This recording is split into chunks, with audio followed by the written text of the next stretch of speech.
What is up, everybody, and welcome to a very special episode of Pop Culture Corner. We have got a very special guest with us today, but before we get started, as always, we have a few things to go through. We want to thank you guys for being here, for liking the show, sharing it with your friends, telling everybody you know. Guys, it means the world.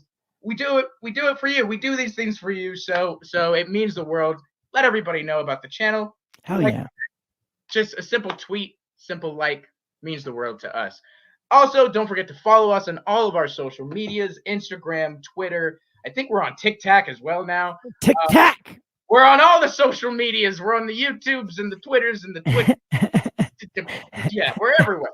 So make sure and check us out, guys. And then also, as always, we want to thank the members of our channel. You guys are the lifeblood. We so appreciate you. And new ways to give you guys some incentives. But for those of you who are here, thank you so much. Saggy Melons, Benson's, Resident Justice, Prakash Swain, DC Talk with Extended, That One Carlos, Caden Reed, Nick Carr, John Rodell, Justin Hines, Billy Robert, Adam Silvestri, Kinky Sphincter, Sean Adame, Nick DePalma, and Roblox Marvel Ultimate. Thank you guys so much. And please consider joining the membership, because guess what? You get a shout out. You got a few extra incentives. I mean, we are one of the only channels that actually reads out all of our members. So we do appreciate you guys, and we very much thank you for being here and for joining us today.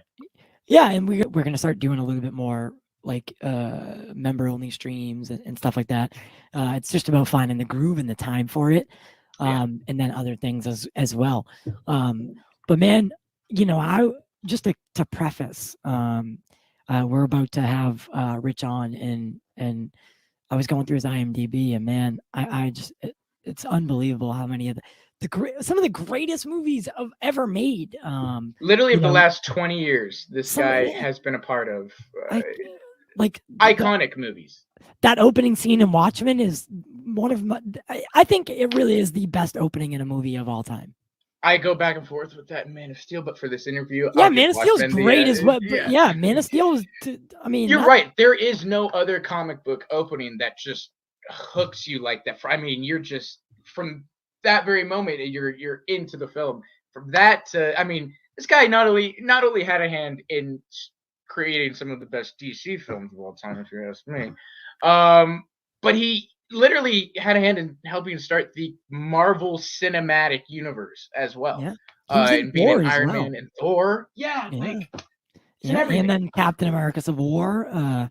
So like, I mean, and then he's been in Marvel, DC, Star Wars, Underworld, Westworld. I mean, the list literally goes on. If anyone wants a treat, head over to his IMDb. I'll link it below, and just look at the sheer number of great projects that he's been in.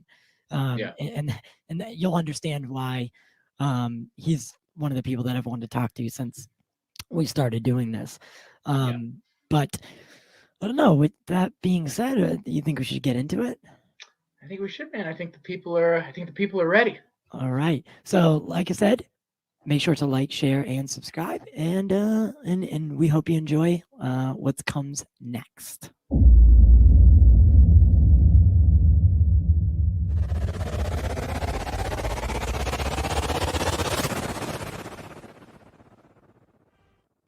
All right, and we are back with someone I've been wanting to talk to for a really long time. How you doing, Richard? I'm well, thank you. Thanks for having me on your show.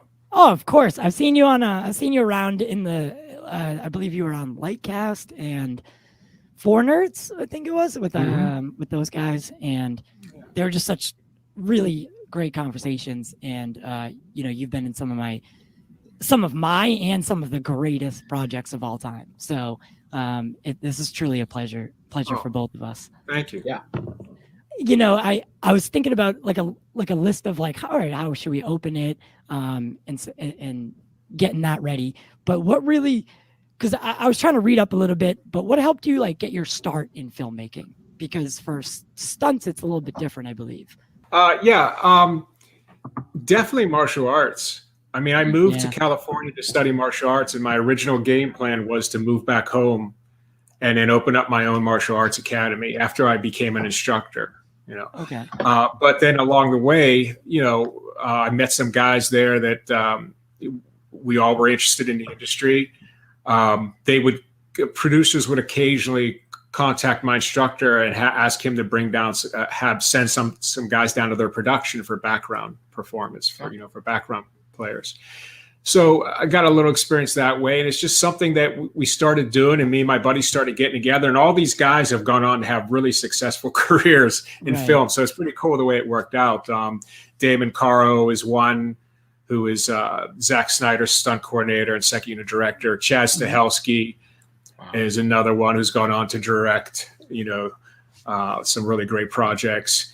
And so we all kind of got the fever for this industry, and it was really fun for us because we realized, we could add so much creativity to bring our martial art into filmmaking and put our own creativity into it. Because at that time, it was still fairly early with martial artists coming into stunts. It was like it was at the point when like a lot of the stunt performers that were more experienced and had been around a long time, they would see us and they'd be like, "Oh, you're one of those karate guys, huh?" And like, yeah, okay, one of those guys. So there was no even distinction between the martial arts. It was, you are a karate guy, right? So it was fairly early still, right? That's kind of what I meant. Like, so I've had Adam Hart on, and I've noticed that stunt performers, the path into film is different than someone who, went to film school and wanted to act their whole life. A stunt performer usually finds their way in a different way into film because their talents are needed to bring these, especially the way film is going, like with these big action blockbusters. You guys really, really, truly do bring these films to life, and without you, there wouldn't be that extra pizzazz to it. So much respect for what you do. Oh, thank you very much. Of course. Speaking of Adam, how do you guys know each other? I've known Adam for a long, long time. Adam was one of the first people in the film industry that I met, actually. We were both auditioning for this guy was producing this project and directing it, and he was trying to get it off the ground, and Sci-Fi Channel was interested in it, and he was having auditions. So we both auditioned for this project, and we both, were casted in it. So we met there, and we did like a little pilot. Actually, it wasn't really a pilot. It was more like just a little like 10-minute short to shop it to Sci-Fi. So we met through that way, and that had to be early 90s. 92, 91, something like that. So I've known Adam a very, very long time, and great guy, awesome stunt performer. So, yeah. I don't even think Austin and I were born. I was 93. Yeah, I was 97. Hey, guys, that's nothing new for me. I'm constantly fighting people in movies that were like not even alive when I got into stunts. Right. It's like, oh, man. So I'm very used to that. Right. So it's you grew up in Pittsburgh.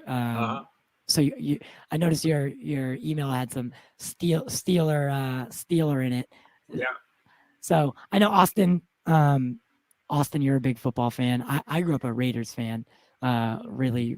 I unfortunately grew up a Cowboys fan, still am, but hey, stick to my team. I love them. Yeah, you got to. You got to stick with them, right? Yeah. You do, man. But I'm from Boston, so it's really weird to not be like a Patriots fan. Patriots. Right. Yeah, because people, they only see that, and they're really crazy around here. But Austin, I know you had a little bit of a background in, not a background, but you had told me before that you were trained in like stunt work. Yeah, actually, so in I was actually telling Richard a little bit before the show and stuff that my middle school years I really got into stunts and really loved it. I had a lady who had been the stunt double for Sharon Stone as my coach, and she was super sweet. And unfortunately, I ended up having a back injury and couldn't proceed. But I just, like I said, I have so much respect for you guys. But one thing that I'm always curious and want to ask about is what, getting into stunts, what are like some of the films or some of the stunts that you've seen that was like, oh man, I got to do that? I mean, because I remember like being younger and seeing. So for me, I was a big comedy guy. So watching the physical comedy of Jim Carrey, when he'd flip over the desk and liar, liar, and do all this crazy stuff, I would try to, So what were some of the moments or some of the scenes for you that you were like, oh man, that's what I want to do, Yeah. Well, of course, Jackie Chan, I think for a lot of us was a big influence. Yeah. What the time that I can remember as probably the first time I really thought about it. I was in a movie theater with my buddies and we were watching Big Trouble in Little China. Oh. Yeah. And the guy that actually was the trailblazer from my martial arts academy that I attended, about the Inosanto Academy. He was the guy that really first got into stunts from the academy. And now there's a whole slew of people from the academy into stunts, but his name's Jeff Amata. And he's done, if you look him up on IMDB, he's done everything. I mean, he's coordinated so many great things, and he's second unit directs, and great performer. So I saw him in Big Trouble in Little China. There's a sequence where they're Kurt Russell and his partner, what was his name? I can't remember. But they go to the airport to try to pick up his girl. Okay. Right? Yep. Yeah. And this gang intercepts and kidnaps her, and he's part of the gang. And he uses a telescopic baton and a balisong knife, and he uses it in a sequence, right? So he's doing either a 4 count or a 6 count. I can't remember, but it's movements from a Kali system, right? It's I believe it was La Costa, but I'm not 100% sure. But I saw that and I was like, oh my God, it's a short sequence, but it had such an impression on me. I thought it was so cool. I wish it was on like a disc. We didn't have them at the time, but I wish I could go home and rewind it and just watch it over and over and over. Because I would absolutely try to teach myself how to do that. But right then and there, I'm like, I need to find out what this is. I need to learn from this person, whoever taught him that. I need to learn from them.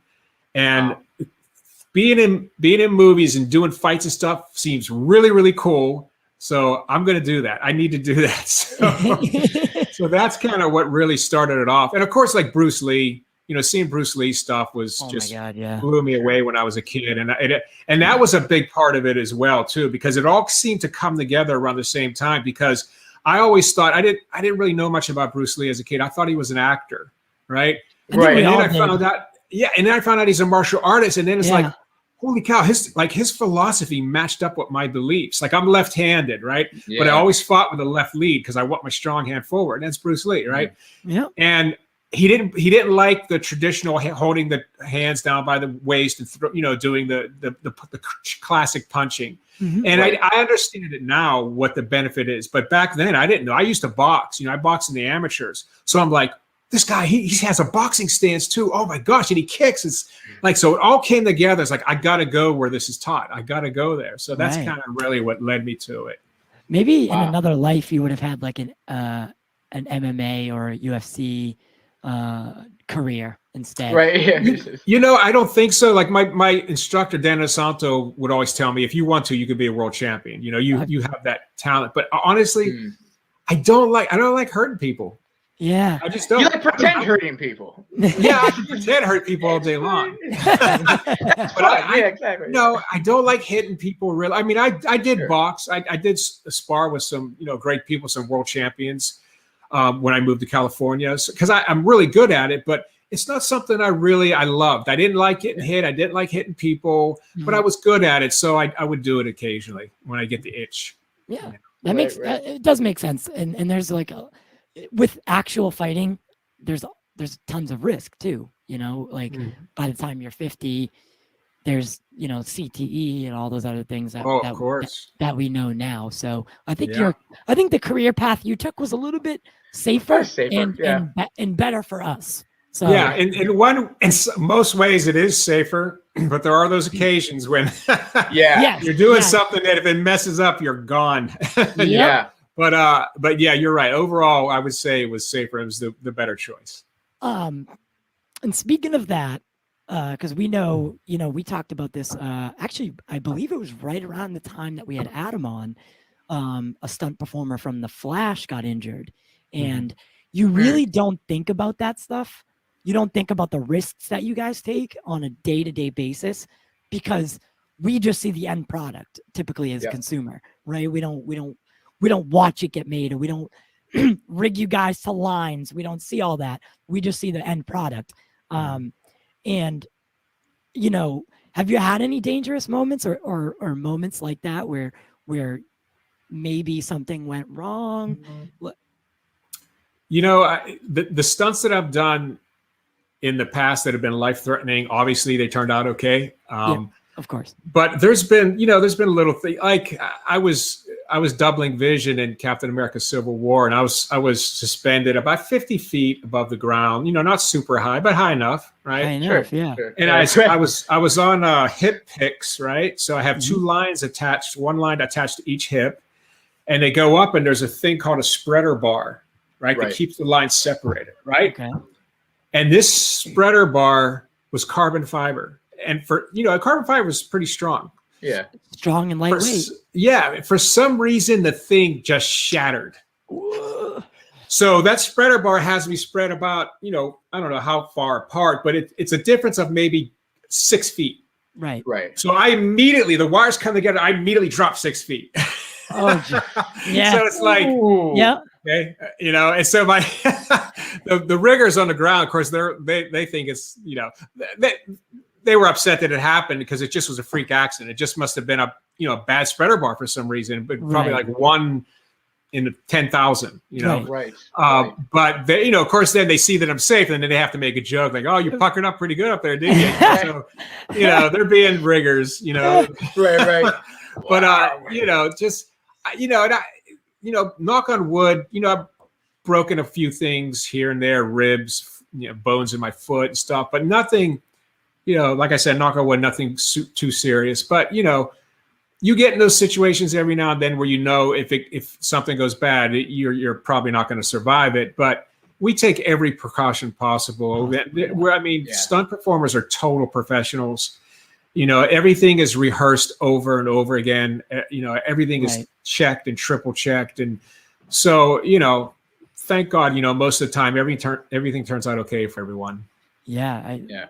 But like truly, like I know I could speak for Austin and myself, is, you know, we really do have tremendous respect for going on a that much just for, you know, our pleasure and things that we love.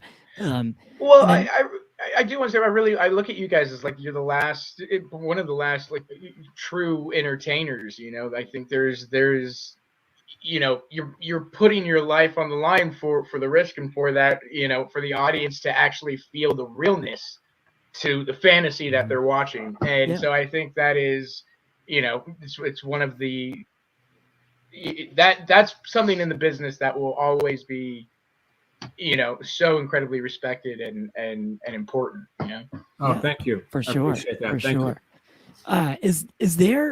Is there an actor that you prefer to double as, or you know, someone that I mean, I know who you've doubled for like for a long period of time, but is there someone that you like really truly enjoy doubling as? Oh, I always enjoy working with Ben. I mean, all the time, and you know, he's such a good guy, you know, and always nice to be around him. And Paul Bettany's another one. I've doubled him a few times on projects. He's a real nice guy as well. And most of these people are, you know, most of them. Every now and then you run into somebody that you don't want to really be around, you know, that much. But most of the time they're all pretty good people, and pretty good rapport. I just stay professional. Even Ben, who I've known for a long time, I keep it real, I keep it pretty professional with him, and I don't like some, I think some stunt performers, they tend to push a little too hard, and they want to, hey, what are you doing after work? You want to go, it's right. Yeah. Nah, right. But, no.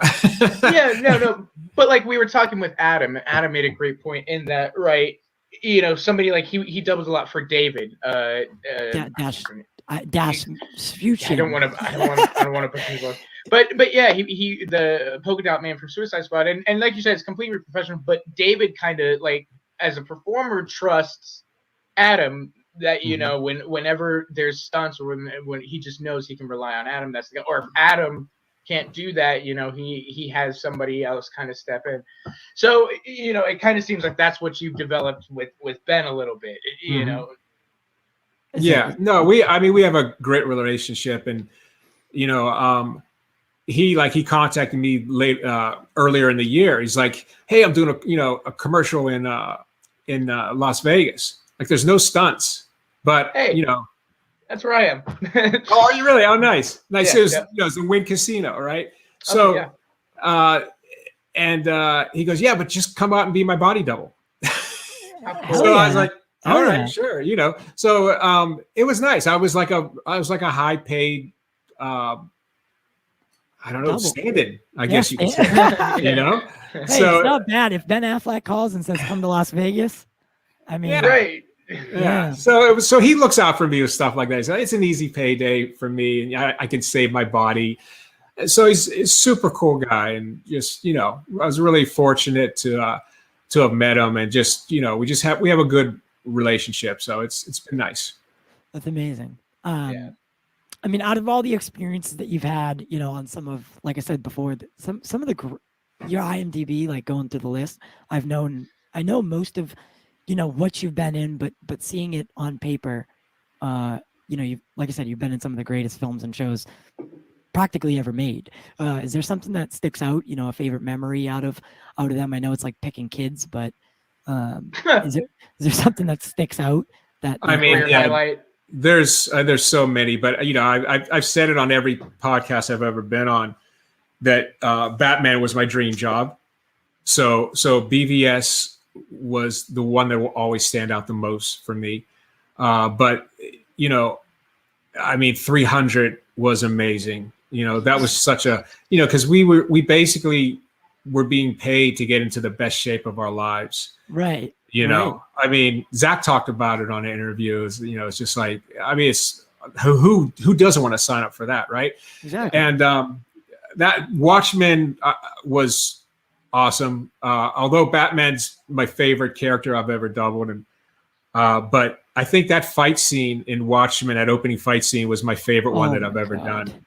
I just really, I wasn't in a heavy suit. The bat suit's about 40 pounds, and it's latex rubber, foam rubber, and it's very restrictive. But this, I'm in this, you can see it right there. So I can really cut loose because I don't have anything restricting my joints and limbs. So I really had fun in that. And the guy that I did that fight with, part of it I did with Jeffrey Dean, of course. And then, part of it I did with Tim Conley, who's an amazing performer and just top notch. And we really had a good time on that. But there's been so many. I had a lot of fun in, what was it? Oh man, I'm drawing a blank on it. Huh. Do you know what it's about? I can't remember. Oh, it's Zack's movie that he wrote himself. It's Army of the Dead? No. Oh my gosh. I can't believe I'm drawing a blank. Yeah, see? It's the contagious. Female one? What's that? Is it the all-female? Yes. Sucker Punch. Yeah, thank you. Sucker Punch. That was fun too. I you were in three different characters. Yeah, I played 3 different characters. I played this one of the, like, I don't know what you call them, orderlies of the insane asylum. He was TJ was his name. I played the orc commander, and I played the German colonel. The German colonel who got into the sword fight with Baby Doll, who was sitting behind the desk. I can't. Wow. That one totally slipped my mind. Yeah. I don't know if it's probably not in the credits. Everyone who I played, I think it's just TJ. I think just TJ's in the credits. Oh my God! But there's been so many over the years. I just been really fortunate. Iron Man was awesome. You know. Yeah, I mean, you think about it. You've been a part of, Iron Man started the cinematic universe. For Marvel. I think Batman versus Superman probably has the most, and we'll talk about this in a little bit because I know that, but it has the most iconic Batman fight scene ever put on screen. 300, just some of the most, it's like everything I'm thinking about, you were just been a part of the most iconic action sequences or fight sequences of the last, 10 to 15 years. And, when you think about that, like what, of those fight sequences, a lot of them being with Zack and kind of like being graphic novels back to life, brought to life. And you talk about, that you're a big comic fan since you were 5 and stuff. Was that, what was that experience like? And like when you were talking with Zack and designing the actual scenes and stuff, how much reference were to some of these comics and all that stuff? Well, I mean, it was very surreal for one thing, because like you said, I've been a big comic book fan for a long time. So very surreal. I mean, sometimes you have to pinch yourself that you're actually doing this stuff, because there's so many talented people, so many talented performers in the stunt industry, that anytime you get something like that, you're a fortunate person. I mean, I'm not really, I mean, Zack's a friend, but I've never really been in that position where, he comes to me and we discuss the action and stuff. That's more Damon Caro. That's more Damon Caro's what he's done with Zack. But what I really love about how Zack approaches these things is he stays as true to the source material as possible. And I love that, because I love that in documentaries, of course, or movies that are, about famous people. I love when they they stick to the source material and to the reality of what happened in this person's life, or in this case, what happened in the original writing of the graphic novel or the comic book. I really like that. I respect that. And he has so much respect for these characters, and he loves these characters, that it's really fun. If you're a big fan, it's fun to work with someone like that, that has respect for this stuff, for this material and these characters. And I just love working with the guy. I just think, I think he's the best director out there. And of course I'm biased because he is my friend, but he's definitely the most enjoyable to work with, for sure. He's just, it's just, he understands the process so well that he's very comfortable within it. And he makes it comfortable for all those around them. Like when you go to a movie set, if you ever go to a movie set and visit, if you watch the crew, watch how the crew interacts with each other. If you have a really tense, walking on eggshells crew, that's most likely come from the director. Okay. Because how he leads just filters down to everybody else. Right. And you will never see that on a Zack set. You'll never see that, because the guy is just such a joy to be around, just keeps the set light. He's one of the funniest human beings I've ever known. And it's just, I just love working with the guy, and I will always do it. I could be 80 years old, and if he wants me to work on something, I'll do it. Yeah. That's so cool. I've had on quite a few people from Zack's, films, and each one of them says the same thing, and that the set is a different atmosphere than your typical set. There's a family feeling to it. There's camaraderie, creative freedom, expression. You're free to express yourself in the most beautiful and artistic ways. So, it's good it's good that there are directors out there like Zack. Yeah. He does. He gives you a lot of, he gave me a ton of leeway in Army of the Dead.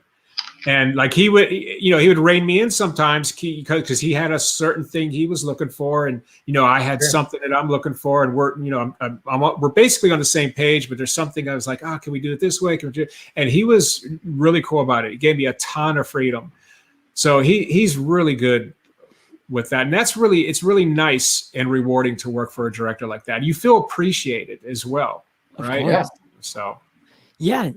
I mean, speaking of Army of the Dead, you know, was that at all a transition for you? You know, there's a lot of prosthetics that come with it, and I mean, you were, you know, arguably my favorite part of that movie. Thank you.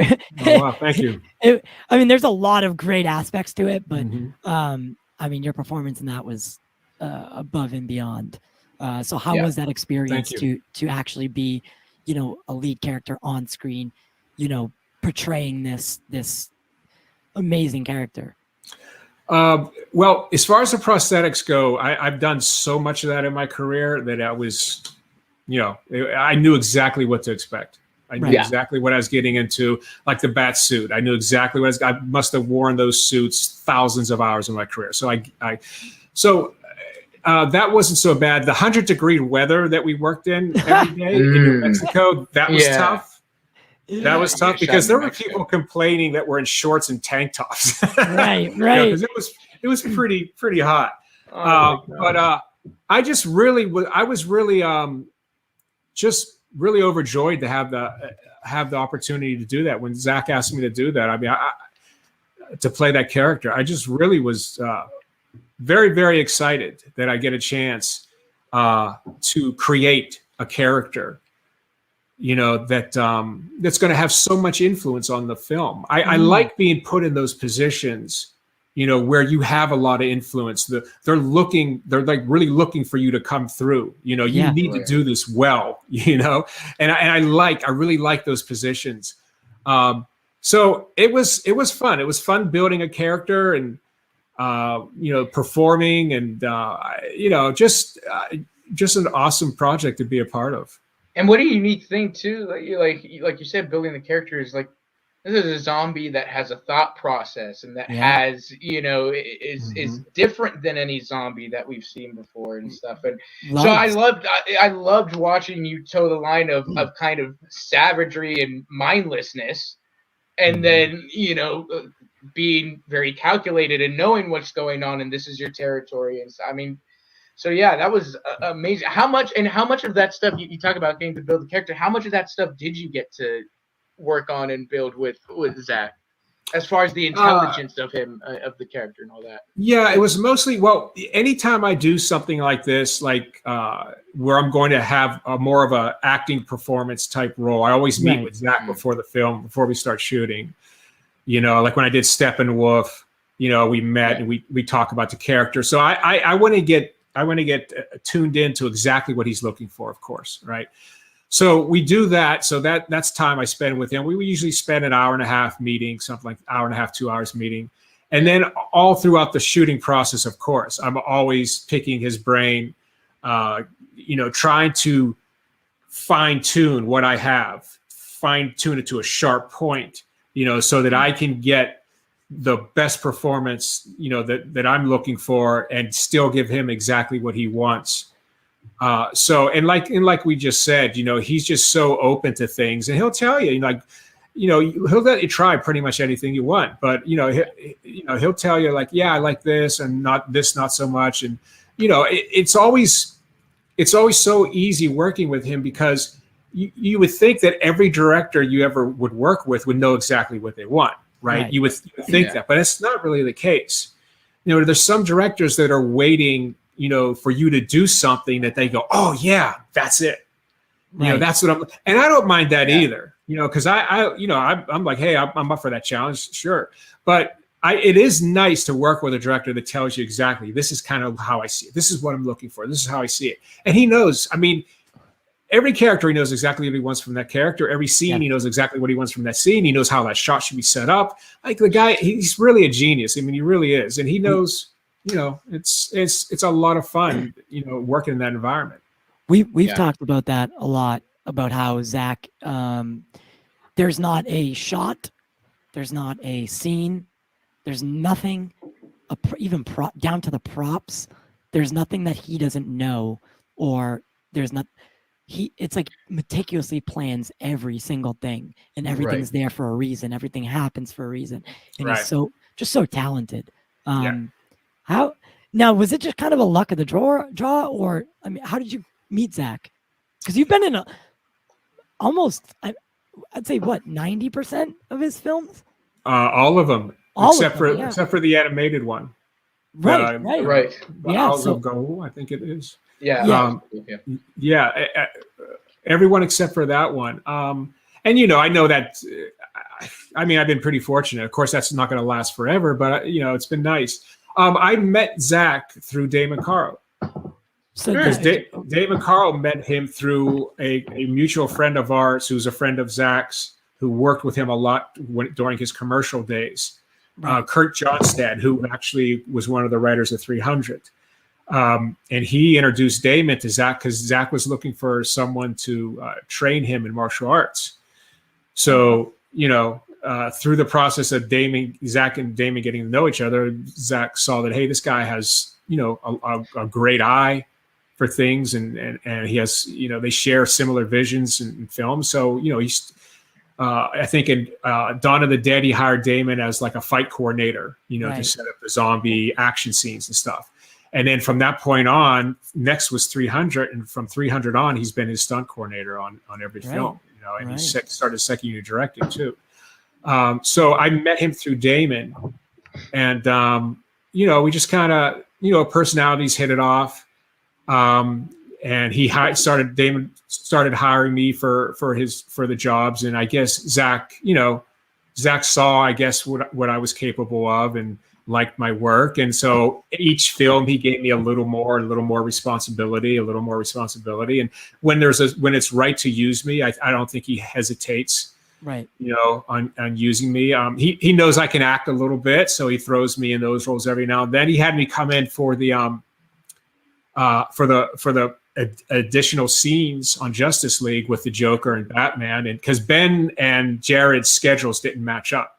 So Jared could be in on one day, and then Ben came in later that week. They just couldn't match. So on Jared's lines, I was dressed in the bat suit, and the ones over the shoulder on Jared, that's me, because I'm feeding his lines to him the whole day, which was a fantastic experience as well. Just you don't get to act with Academy Award winners every day, so it was and then on a very intimate way like that, like it's you, Zack, Jared, and 2-3 other people, it's a little more than that. It was a small crew, but a little more than that, but it was a small crew for sure. I'm sorry, I didn't mean to interrupt. No, go ahead.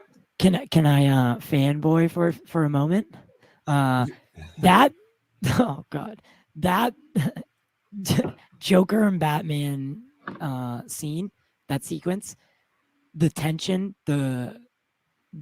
I mean, I could watch that scene over and over and over and over all day. And like, what was it like to be a part of that? Because that scene, I mean, it just the chemistry between Jared and that Batman, we'll just call it. I mean, the dialogue between the two, it was just immaculate. Yeah. He's amazing. I mean, and it was probably one of the coolest experiences I've had in films, because I love the character so much, and I'm not a great actor. I can act, I can hold my own, but I wouldn't call myself a great actor. But we had a great rapport together, and I can be Batman. I love the character. I've been practicing since I was a child, right? So I can do that, And he was very complimentary towards me, and we had a real good connection going, and it was fun. It was a joy. There was no nerves about it or anything. It was just, it's just a lot of fun, and I really enjoyed that day. That was really cool. We have we were talking before, but first, so when you, as a comic book fan, right? Mm-hmm. Not only are you in the bat suit, right, and that's got to be a dream come true in itself, but to see Jared come out dressed as that Joker and being a part of that, I mean, that's got to check off a lot of boxes, right? For sure. Right. Yeah, that checked off a box that I didn't even know was a box. You know, it's like do an acting scene with Jared Leto as the Joker. Yeah, check. Right. Yeah, that wasn't even a box. That wasn't even something I ever thought of. Right. So yeah, very very amazing. I mean, just and that's what and that's Zack just has faith in me to be able to do something like that and give Jared what he needs as an actor, and I really appreciate it because I'm not somebody that I've trained off and on about 6 years in acting, so it's not like I'm not trained. I am trained, but it's not something that I really have pursued. So for him to trust me to be able to do that, I really appreciate that, and just thankful that I was able to do it. Yeah, and Austin brought up so the Batman v Superman scene, the warehouse scene. My lord, my favorite. That's cool. when I knew that Batman arrived. Finally arrived in film. So, I mean, there's a million questions I have about it, but how long did it take to get that perfect, and what went into that sequence? I think we shot that. That was one of the first things we shot, actually. That was the first few weeks of shooting. I think it took us, I think it was about 8 days to shoot that, if I'm not mistaken. And there was, so much that went into that. We started rehearsing. We must, before we filmed that, we rehearsed probably about 3 months. Yeah. Right. With it. I mean, it was, everybody was so invested in it, and we just wanted to put a Batman on screen, like Damon would tell me this, when he first was looking at people to audition, because he called me to audition for the part, and he's like, man, we want to put a Batman together that people have never seen before. We want to make it like he's coming right out of the comic book. We want it to be the true Batman, and so, I mean, I've said this before. It was, for me personally, it was the perfect storm. Right. Yeah. Because, everything came together just perfectly. The stunt coordinator was my friend, so I got an audition. Because if you don't know the guy, you might not get an audition, Right. Sure. Sometimes you do because of your reputation, but, you might not. But a lot of people, they hire people that they like, or they trust using. So those are the guys that get the auditions, right? So I got that. That was step one. I end up getting the part, and I got to wear a true Batman costume that was right out of the comic books, which has never been done before in a film. They're always a Hollywood Batman suit, right? Of course. So I got to do that. I got to work with a team that's some of the greatest performers in stunts. These guys individually are like they double lead characters in other movies. Like, these guys are all super, super talented people. Right. And that just makes you look all that much better when you work with people like that, so very, very lucky. Worked with a team that has great choreography. Damon has great choreography. The guys that he brought in to do fight choreography, great choreography. So I got lucky there. Worked for a director that believes if the guy's in a mask, if my actor's in a mask, I'm going to double him, because my actor is going to do what he does best, and then I'm going to have my stunt performer do what he does best. And not every director looks at it that way. Christopher Nolan, who's a great director, looks at it the other way. He wants his actors to do, most of the fighting. Right. So I got lucky there. It was just perfect storm that it just all came together, and might not ever happen again ever for me. Probably won't. But it was just this amazing fortune, and we all took it so seriously. Everybody wanted this. I've said this before on podcasts that we would train 8 hours a day. I would drive up to Burbank, which from my house is about a 2-hour drive. Right, drive up to Burbank and then drive home 2 hours and eat dinner. And then go out to my garage and then just imagine the fight in my mind, and all my moves and everything. So I got to the point where I knew my moves like the back of my hand, and then I knew everyone else's moves as well. So I knew what was coming to it. And then when you have that, then you can really add all the flair to it. Yeah. You know, because you're not thinking about the choreography. Your body is reacting. So your mind can think of different things you could throw in there to jazz it up and stuff. So yeah, we took it really seriously, and we really wanted a great Batman scene for the fans, you know, and so. Well, and you delivered, sir. Man.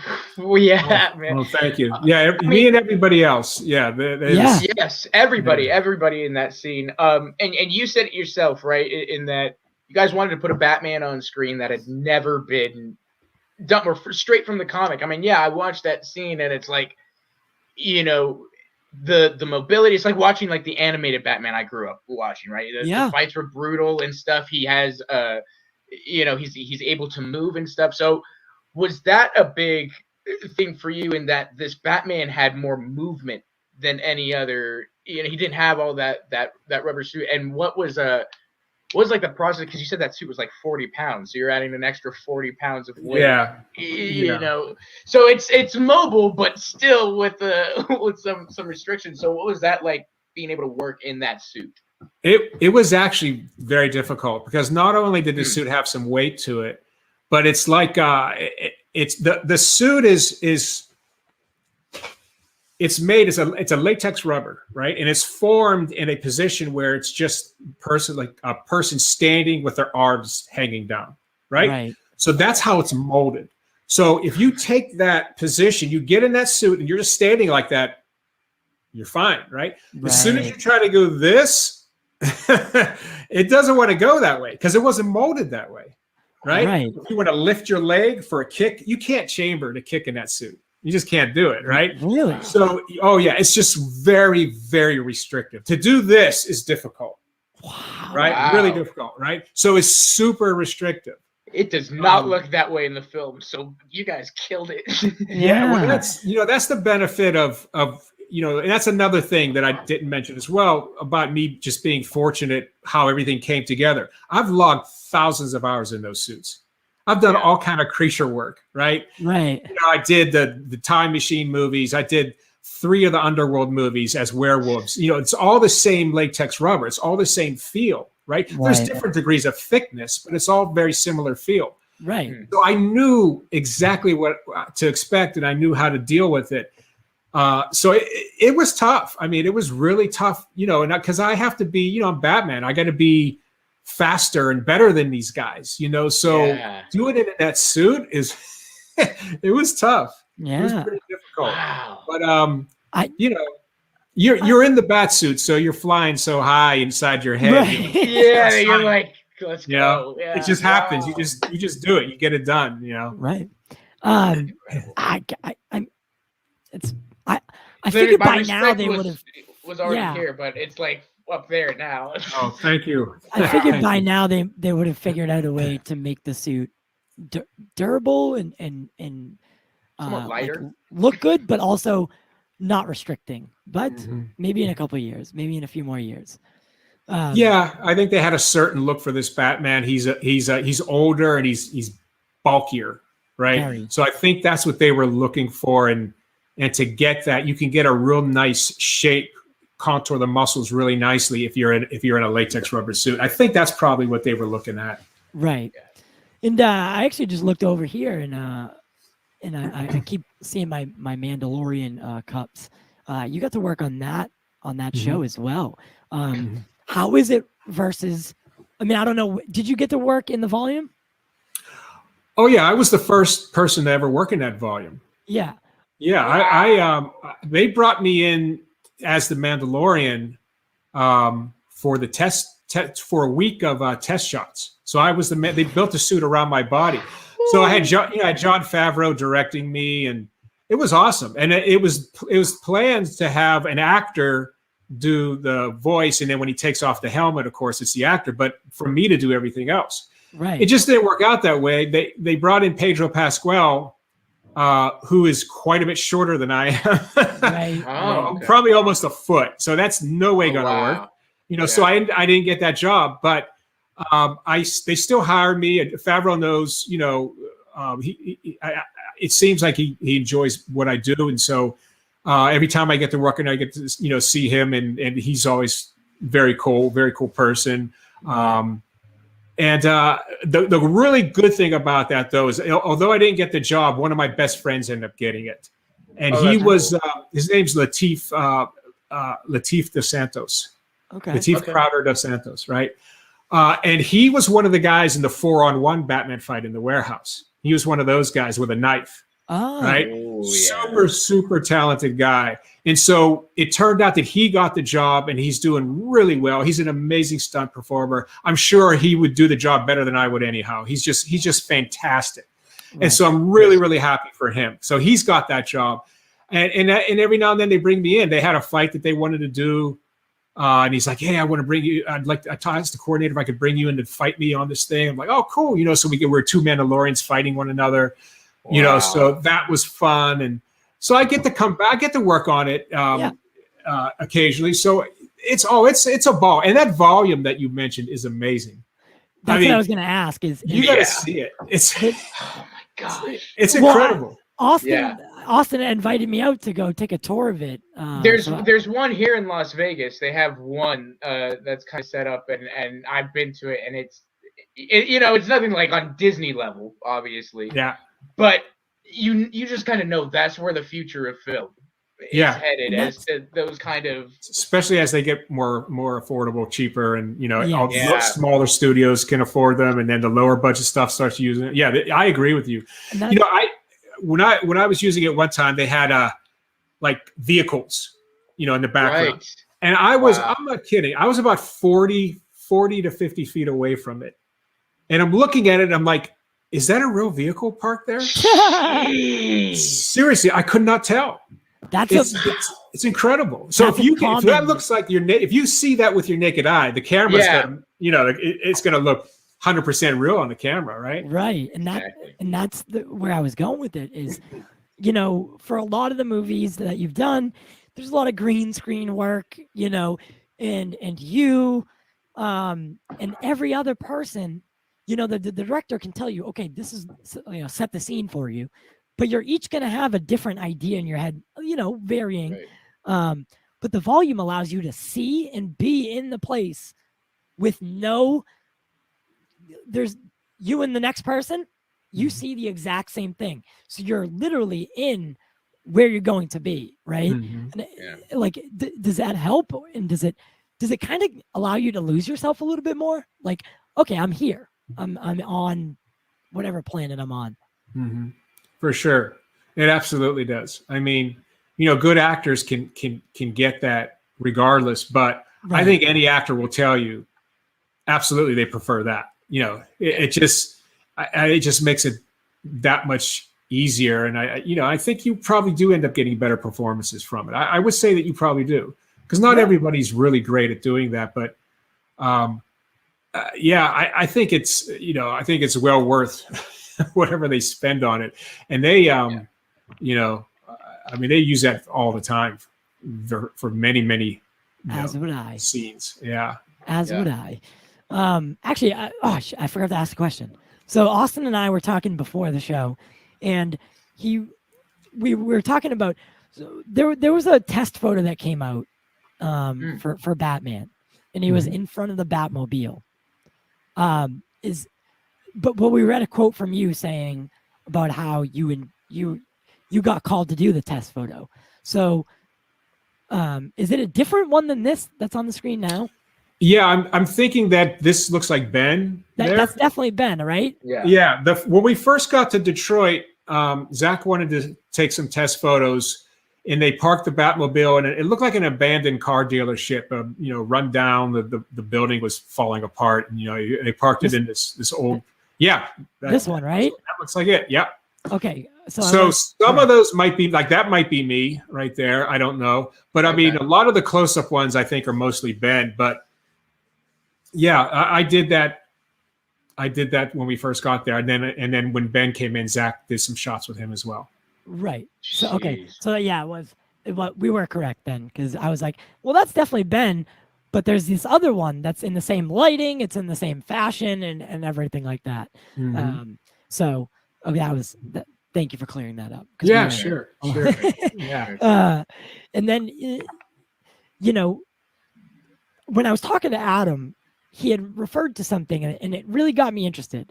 Because stuntmen and professionals, you know, such as yourself, are used to not really being in the limelight, or often taught to avoid it. You know, how is that changed over the years, especially with the interest from fans for Zack Snyder's Justice League and what happened? You know, people are more interested in what goes into filmmaking. And even the interest in the field, I feel like has grown now. Yeah, I mean, fans are more educated now than they are. Like even 10 years ago, fans didn't know nearly as much about, you know, how much stunt performers are used, you know, and what a stunt performer actually does. I think people, and some people probably don't realize this, but I think, you know, some people believe that, you know, the stunt performer is just called and asked to do something and he just does it. Sometimes that's what happens, but more often than not, we're planning these things as well. Like, you know, and as a matter of fact, every time there's a gag or there's action in a film, there's somebody in the stunt department, a stunt coordinator or whoever, that's a team of stunt performers that are planning it. And working it out, setting up the shots of how it should be shot. Right. Like we do a thing called previs. Yes. Right. Yes. And previs is shooting. Like say we did the warehouse, the Martha rescue scene, right? Mm-hmm. So we shoot it, you know, exactly how, you know, we would shoot it if we were shooting the action. Or if Zack comes over and says, "Hey, I'd like this kind of shot like this and this like this," and this, you know, then it's how Zack wants it. But a lot of times it's the stunt performers doing it just the way they feel like the action should be shot. Yeah. So what happens is then we show it to the director, and the directors sometimes they're like, "Yeah, this is cool. I want to change this and do this here, put this there," but fairly often they look at it and go, "Wow, you know, I'm going to shoot it like that. That's really cool. The way you guys did that. I'm going to shoot it just like that." And I don't know if people realize that, you know, so stunt performers are very, very much involved in that whole process when it comes to action, you know, so we do more than just fall on our heads, you know, or throw punches, you know. if you see the directors out there, you know, from Stunts, you know, that have done really well. You know, you look at Chaz Stahelski, you look at Dave Leitch, right? JJ Perry's directing something soon. Dave McCarlo is going to be directing something. You look at these guys like, wow, they're good directors. Yeah, because, you know, we've trained ourselves to do this stuff. You know, and you know, you're on set, and if you're really interested in this stuff, you're learning. With every director you work with, you're learning. So I think that the fan base is being more educated with this stuff, and you're right. There is pretty much two distinct ways of looking at this. If you're a stunt performer, there's the old school way of, you know, we just do our job and we get praise from our peers, and that's good enough for us. Right. Yeah. Right. And then there's more of a line of thinking as, hey, you know, if no one knows we're doing this, then we're never going to advance in this industry. We're never going to be in the Academy Awards. We're never going to be eligible for an Oscar, because why would we be? You know, this really comes from the fans, you know? Yeah. So I think more people are starting to see it that way, but it depends how you were raised in stunts. If you were mentored by someone that's old school and believes that, no, you know, we don't do that. We don't look for the limelight, or we don't make any noise with this stuff. We're just going to do our thing, and then they can win their awards. The actors can win their awards, and that's great. But no, we just do our thing. Then that's what they're going to believe as well. Right. You know, so it just really depends on how you were brought up in the industry as far as what you personally believe. Yeah. And speaking about that awards and stuff, in 2018, you did win. You and a few other performers won a Screen Actors Guild Award for the outstanding stunts ensemble. And so what was that like, and to, you know, be recognized and exactly and all that? That was really cool. I mean, it's not. I mean, look, you guys know, anytime you're recognized by either your peers or people that look up to you, people that follow you, what you're doing, I mean, that's always really, really exciting thing. That's nice because it's nice to be, appreciated, and so, because, you work hard, we work hard, you guys work hard at what you do, we work hard at what we do. And so it's nice to get recognized. I personally want to see, I want to see, not that I'll ever win one or anything, but I want to see like a stunt category come to the Oscars, because I feel like pretty much every major aspect of filmmaking is there already, except stunts. Yes. Editing, music. Yeah, costumes, makeup. Like everything is pretty much there. So, I mean, and we have such a big influence on most projects, so I think that needs to happen. My buddy who I just talked about, Lateef, who doubles the Mandalorian and does a lot of that stuff with Brendan Wayne is the other guy that does it. He's John Wayne's grandson. Wow. Lateef just won an Emmy, the first Emmy ever awarded to a stunt performer. Wow. So that's pretty freaking cool. So it's it's starting to happen. I think it's getting out there more that hey, these guys do more than just fight scenes and stuff. They do a lot of designing and they do a lot of this performing that much more than people realize. Acting is a lot of body movement too, and you think about the Mandalorian. I mean, we know for the most part it's somebody else in the suit and Pedro doing the voice work. So that's acting in itself when he's not obviously fighting or doing his thing, that body movement of that character and everything is so important. And that's amazing. And I completely agree. These award ceremonies should be mindful of that. And like I said, besides you and the actor, I can't think of you guys are the last real performers, Yeah, no, I see it that way as well. And I took acting classes because I thought it would make me a better performer. And anybody who's coming up in stunts who writes me, on Facebook or Instagram, and they write and they go, hey, what can I do to get into stunts? I always tell them, and I always say, look, and then you should consider taking an acting class as well, because stunts quite often, like you said, Austin, is acting. It doesn't matter what you're doing. If you have to look, I don't care if you're walking into a room and you're telling a mafia boss, hey, blah, blah, blah is coming here, we better be ready or whatever. And then you walk out. Yeah. I don't care if you're just doing that. It's the way you do it. It's how you enter that room. It's how you leave. It's how you close that door. Everything plays a part in the building of that character. So if you're doing it as a stunt performer, learning the craft will help you so much, make that scene more memorable. It's just a very small scene, but you make it as memorable as you can. And that helps. That's a little piece of the puzzle that helps make that movie even better. Exactly. Yeah. Exactly. 100%. I couldn't have said it better myself. So, I mean, I think you have around 72 credits on IMDb for stunts. Something like that. Yeah, I don't. For as long as I've been in the industry, I don't have a lot of credits because most of my jobs have been on the movie for the full length of the movie. Exactly. I know. Right. Like, there's a lot of people that day play, and so you might have 200 credits or something like that. But a lot of my stuff, I'm on it. I'm on it for 4, 5, 6, 7. I was in the UK for 9 months on Justice League, right? So, you don't get as many credits, but it's nice to be on a movie that long because you really get the feel of what's going on. I like that better, actually. Well, yeah. The more credits you have does not mean the better you are. No, of course not. No, of course not. But it's fun for me to work that way personally. Day playing's fun too. Nothing against that at all. That's fun too because you get a change of scenery all the time. Right. Right. I like to be on a project and really get into it and really feel like you can because of your sheer time on the project you can really influence. I like that.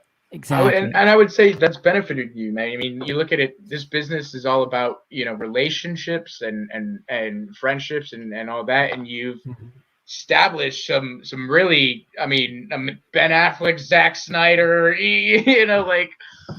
the biggest names in the industry. It's like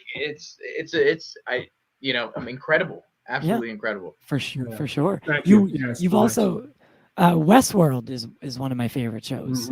I actually love Preacher as well, and you've worked on both of those shows. Yeah. Preacher definitely got cut too short, which I'm not so thrilled about. But for Westworld, so what did you do on Westworld? I mean, I know, but can you explain like what it was like to be on that set and what you did for Westworld? That was just a situation where my buddy brought me in.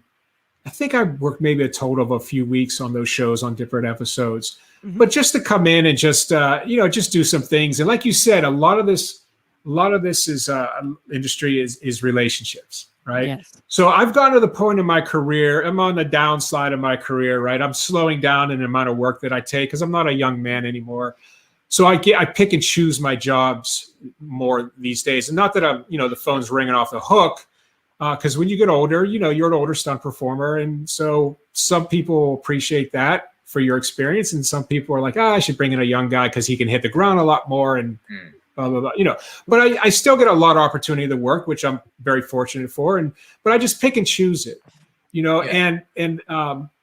And that situation, my buddy brought me in, and it's just fun to work with your friends. It's a joy to come in and work with them. And I got to play a cowboy in one of them, which is really fun because I've never done a Western. I had the 6-shooter and everything, and I do remember. That was a lot of fun, and I just try to remember everything I did in those shows, and just some scenes where I'm getting shot or getting killed or something like that, and it was fun. It was pretty cool. I think it's definitely one of the best shows out there. Oh, it was great, and the music in that show was amazing, phenomenal, phenomenal.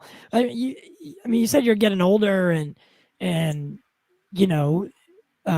maybe you're on the downturn for actual performing stunts, but have you ever thought about directing or becoming a choreographer for all this kind of stuff? I know you've done a little bit, but has that ever crossed your mind? I just didn't take that career path because anytime I'd have a chance to get on a show and be like a fight choreographer, it seemed like something would come up over here that I get to be a performer. So I'm like, I would think, okay, I'm getting older. So the smart thing to do would be to go this way and get into the choreography, coordinating stuff. But I love to perform. I'm going to go this way. And it's not as smart and not as good of a choice, but I like it more. I enjoy it more. Sure. So I haven't really set up my career to do that stuff. I do choreography every now and then on things, and I usually always, when I'm on something, I always help out because that's a big part of it. Is when you're on a team, if you're on a core team, everybody helps out. Everybody throws in and helps out and gives ideas and stuff. I love to perform, I still can perform at a pretty high level. It's just some of the stunts that I used to do that are big, like big slams, big fraps. I just won't do much of those anymore because I've gotten to the point where I've gotten older, and I have injuries that they don't need to get any worse. It's already some of them are already constant pain, like every day, and it's like I don't need to make that worse. So I'm careful about that stuff, which I never have been before. I just started doing that this year. The first time in my career, a coordinator called me and said, "Hey, I want you to come over and do this stuff, this fight." And I said, "Look," I've never asked this of a coordinator before, but I got to ask you, what all do you want me to do? Because at this point in my career, I just have to be a little more careful. I can do most things still, but there's some things I probably shouldn't do. Right. And he said, "Oh no, cool. I appreciate that." And so it worked out good. I was able to do everything he wanted, and no problem. But I'm just at that point where I got to slow things down. And I have a grandchild now, so. Right. Wow. What? Yeah, I'm a grandpa. Oh, wow. I was really mad at him at first, but. Hey, even Batman has a grand. Yeah. So. But I've just fallen in love with her so much. She's amazing, and so I've forgiven him. So it's okay. Well, man, dude, you look amazing. You look incredible. Oh, thank you. Yeah, there's no way I mean, that's incredible. I mean, and truly, it's amazing all the stuff, all the work, all the credits, all the hands that you've had, and people I don't think even would know, from the DC universe and some of their best films to the literal start of the Marvel Cinematic Universe. And I wanted to ask real quick about that, because you worked with Favreau on Iron Man, the first Iron Man, and then you got to you said for a little bit, work with him for a week again. What was that like, getting to see him? And he has grown so much as a director from that first Iron Man film. What was that like? He, and anytime I go back there, we always have a nice little talk. Anytime I work on that show, I just appreciate that guy so much, because he is really freaking amazing. I mean, that guy, I love working with him, because when we're rehearsing like we did this fight at the beginning of the year. I did a fight as a Mandalorian, and we rehearse it in front of him because he wants to see it. He wants to give notes. Wow. He is probably one of the best acting teachers I've ever seen. Really? Oh my God. Wow. He breaks down exactly. But there's some that can do and teach, and most can only do or most can only teach, but some can do both, right? He can do both, right? Wow. And he breaks things down. Like he just dissects everything to the point of, like, it's just, man, it's so much fun to be a part of. It's so cool, So I always really, really appreciate working with that guy, and it's no shock to me how popular that show is. Oh my God! It really isn't, because he's just really, really good. I just enjoy anytime I get to work with him and rehearse with him. Just fantastic. Yeah, we have about 10 minutes left, but I wanted to talk a little bit about, I know you can't say too much about it, but so you're in Bullet Train, that's in post-production now, coming out in 2022. First off, I really don't know the premise of the film. I don't think it's been released yet, right? No. Premise? Yeah, but the little plot but nothing big or anything like that. Yeah, nothing major. I don't think. I think it's when's it being released? Early next year. It says 2022. Yes. It's they're aiming for spring, for what I heard. But what's mainly known as the cast. It's right. You got Brad Pitt, Michael Shannon. And you doubled for Shannon, correct? I did. Yeah. So is he? This is a new experience, doubling for Michael Shannon. Yes, it is. So how was that? How is he because he is one of the greats of all time. So he's amazing. How was it? And you don't have to say anything about the actual movie, but how was it working with him? Well, I met Michael. I worked with Michael first on Man of Steel. I was one of his Kryptonians. What? I was Toran. Yeah. What? Yeah, I was Toran in Man of Steel. So that's another great excuse to go back out and watch it again. So I know Michael very well, and Michael has the driest sense of humor you'll ever see. Yeah, I'll tell you, he's like funny. He's a funny dude. And so when we met, I don't think he remembered me. But we met, and coordinator introduced him to me. Goes, hey, Rich is going to be doubling you. And like, hey, he goes, hey, how are you? And I'm like, good. I go, yeah, I was actually one of your Kryptonians on Man of Steel. He goes, oh yeah, okay. He's a cool guy. It was fun. I mean, I got to do some things with another major actor. I can't really say, but was another one of those bucket list things. Right. Wow. That you're like, oh my gosh, this is awesome. This is freaking awesome. And so it was fun. The director too, working with the director, obviously he's a former stunt person. He's my David friend. Leitch. He's my friend. Wow, David. Oh, that's so cool. I've known Dave. I've known Dave. I've known David since the 90s. Oh, wow. Yeah, he's another graduate of the Inosanto Academy of Martial Arts. Really? Yeah, I'm telling you, man, they we owe so much to our instructor. I can't tell you. We all do. We owe our careers to my instructor, really. There's some, Chance Stahelski, Damon Caro, and there's just a bunch of people. Jeff Amato was the first. I mean, so yeah. So I know David for a long, long time. Okay. Yeah. Wow. He's definitely someone that him and Zach both are people that, they're on my bucket list of people to talk to and work with. Dave's always had a really great sense of humor. Did you guys ever see any of the old Martial Law episodes? Martial Law, yes. I did see a couple. Yes, I did see a couple. Yes, Mike. Yes. Dave did some acting as well for a while, and he had a character on that show. He was the martial arts instructor or combat instructor for the police force, and he was really funny. He's a funny guy. So awesome. He's really talented at injecting humor into things in his movies. He's really, really very good at that. And he has a great eye, with the camera. So I'm not surprised he's doing well as a director. Yeah, and it's cool. It's like a lot of full circle moments, I feel like, for people. Obviously, you have Favreau, the Mandalorian. Yeah. For Leach, he was a Brad Pitt's body double for years. Stunt double. Yeah. So now to be able to direct him, it's like that's so cool.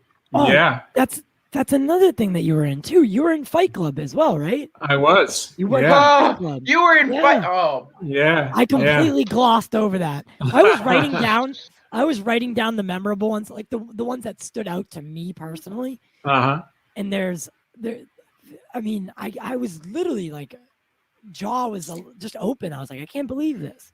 Like all these films and shows that that wouldn't be possible without people like you and all them. So, thank you. I think what Zach and his DC movies have done is really, really get the fans involved and make us more, more than just a consumer, someone in a chair who's watching, but a part of it. And, that I think that's why we want the Snyder Verse to be restored, is to keep being a part of something that's bigger than ourselves. And, you're a big part of that as well. So, you as a fan and you as an actor, would you like to see Zach come back and do more DC? I absolutely would. And I think he would too. I think if he was given the opportunity, I think he would too. I would love to see his vision fulfilled. I think the fans would enjoy it. At this point, it doesn't look very good, but you never know, right? How many people, how many times have the fan base affected a studio like they did, like Zach's fan base, like they did for Justice League, right? Yeah. I've never seen that before personally. So anything's possible, guys. You never know. Yeah. No one thought that cut of Justice League would ever come out either. No. And, it did in a twist of fate. So there is hope, but Zach seems he just seems happier at Netflix. He's also got the Rebel Moon coming out, and, hopefully you get to do that as well. I know we'll see. If the track record speaks, you'll probably be in it. So possibly. I don't, I understand why you say that, of course, but yeah, I never feel like this. I'm in, because you just never know. And, he's been so good to me over the years, but nothing lasts forever, but we'll see. I might be, who knows? Yeah. That's just, that's too far in the future to know, but we definitely, we definitely hope you get to work on it, because what you do is truly, truly respectable. And we thank you so much for joining us. You're welcome. Today. I hope to have you back sometime in the future, maybe after Bullet Train, so we can talk about all the amazing stuff. So, sure, guys. It's been my pleasure. Anytime. Let me know. Yeah, this has been amazing, man. Oh, truly. Yeah. So you're on Instagram as Stunt_Batman, and then on Twitter as @300Sunman, which I have there. Again, thank you and for taking the time out of your day. I know we've been trying to do this for a while. Truly, it was an honor, and yeah. Till next time. Man. Yeah, thank you guys. Thank you guys. It was a pleasure to be here. It was fun talking to you guys, and anytime, let me know. All right, my friend. Thank you, man. Appreciate it. You guys take care. Thank you. All right, guys. Thank you so much for being a part of today's show. I mean, that was one of doing the interviews like this, doing the conversations like this is truly like such a treat. It's a temple of why we do this and why we love it. And I mean, Rich is just an amazing person. That is by far one of the most professional people I've ever spoken to, and by just all the way around. For sure. One of the best. One of the best. I mean, the like we talked about before, all the stuff that he's been in and his relationship with people like Zack Snyder, John Favreau, which I didn't know before. Yeah. I knew he'd been in Iron Man 1 and 2, and then did more with the Marvel universe, but to find out that he has those connections and stuff like that, and how he got his start, it's just, I mean, these people they do put their life on the line for our amusement, and that's so respectable. In the words of Russell Crowe from Gladiator, "Are you not entertained?" So there you go. I mean, seriously though, no, I mean, and hearing that story too about, you just never know, man. Even though it was on that suspension line and everything, it's only 6 feet. It's like still, you never dropping know. 6 feet. Yeah, when you're 50 feet in the air, it's for the first 5 feet, you don't know if you're stopping. Right. Yeah. So exactly. I would have been hard pressed as well. But Austin, so why don't you tell us about? So you got a couple last shows for Lean on Me here. You're gonna keep doing Jiving with Jack. But what what's happening after that? Where should people find you after that? Well, yeah, I mean, and look, I'll still be around, and I enjoy being here on panels and things like that. But I've also kind of fallen in love with the producing kind of side of things, as Caden does as well. And so I'm going to be starting up my own channel, which will have Lean on Me, but as well as most of the other content on there is going to be mainly stuff that I produce or I'm doing behind the scenes. So like we got sports shows and music talk shows, and there's going to be a girl show talking about girly stuff hosted by girls, and it's going to be fun. But the goal is we just want to be, we want it to be a place for everybody. Literally, if you like music, if you like movies, all that, and so it's going to be the Little Big City studio network that I'm starting up with some of my friends here, and it kind of works out because we also double as a local recording company, recording studio for local artists and stuff, and so we'll be bringing them on, and it's just going to be trying to do something different. And that's all. But I'll still be around here. I'll still be going everywhere else like I do. I just love talking with people about this stuff, and I enjoy it, and just kind of going all in on that. Well, it truly it means a lot to me, to help you get started and see you flourish and move on to bigger and hopefully better things. I mean, we'll always be here. You'll always have a place here, but it's always nice to be a part of someone's journey. And I know you'll do great things, and I'd love to come on over. Oh man, anytime. Dude, I can't wait. I like music. I like sports. People don't know that. People don't know that, but I do. I mean, the funny thing is I don't really even like sports, but I produce the show, so it's kind of but yeah, man, no, I look forward to collaborating and just doing things and just having fun. That's what this is all about, having fun. And at the end of the day, you and so many others, but you have been so kind in giving me a platform and a place, and kind of allowing me to figure out that this is what I want to do and the direction that I want to head. And so my heart will always be here. I love the Pop Culture Corner brand. I think this channel and you and everybody here you guys are going to go play. And I've said it before, bringing on Saggy Melons and Metaverse and stuff, those are two of the best people I think you could have possibly brought, whether I was leaving or not. That's just going to take this team and this channel to the next level. So you're killing it, man. You have a great, great thing going on here. You're great at choosing people and working with people, and I'm so excited to just see where it all goes. Yeah, and you'll be back for next Saturday's DC Fandom. Yeah. And other than that, I do have a little thing for you before you go. Not today, but it's gonna take me a couple weeks to get it ready. But I mean, as for today, that's all. I think that's all we got. Just a couple, just Batman. It's no big deal. Yeah. Just the guy who was the main zombie in Army of the Dead. Yeah, I kept forgetting his name. It's Zeus, right? Zeus. Yeah. Zeus. Yeah. I kept forgetting it. I was gonna, whatever. But yes. So as always, guys, to end the show, we want to say thank you to all of you and everybody that continues to watch the Pop Culture Corner. Make sure, can they pre-subscribe? Yeah. So the Little Big City channel is up. There's obviously nothing there. I'm preparing and do it, but it's up, and you can subscribe and stuff. I would put like a little trailer. That's what I was literally thinking about this week. Is I'll probably make a trailer and go through some of the shows and things and all that. So yeah, there'll be something up this week. But the official launch is the 23rd. That's when we'll have our live stream and all that. All right. Yeah. So, and as always, guys, make sure to like this video, share it on social media so your friends, family, and enemies can watch along with us. And if it was your first time here, we want to welcome you to the Pop Culture Corner.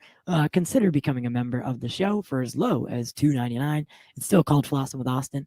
And remember that we do it for you, and we do it for the culture.